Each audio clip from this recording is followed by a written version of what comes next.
Hamtramck city নিয়ে, Hamtramck city ঘিরে অনেক বিতর্ক আছে, অনেক কিছু আছে, যেখানে বলা যায় যে আমাদের বাংলাদেশি জনপ্রতিনিধিদের নিয়ে বেশি বিতর্ক আছে। এটা হচ্ছে গিয়ে পুরো আমেরিকা জুড়ে এই বিতর্কটার সৃষ্টি হয়েছে। এটাকে আপনি কিভাবে দেখছেন? থ্যাংক ইউ, ভালো কোয়েশ্চন করে ফেলছো তুমি, সমসাময়িক একটা কোয়েশ্চন। কিন্তু আসলে হয়েছে কি, এগুলা কিন্তু সবসময় ছিল। অতীতে যারা নির্বাচিত হয়েছিলেন তাদের ক্ষেত্রে ছিল, আপনি প্রেসিডেন্ট বলেন, গভর্নর বলেন,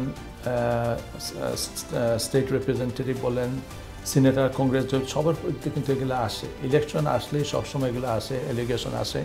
এগুলো কিন্তু প্রুভেন কিন্তু রেকর্ড না, যেগুলো আসতেছে সবই allegation. Until is proven by the court, you can't blame anyone for doing it, wrong doing.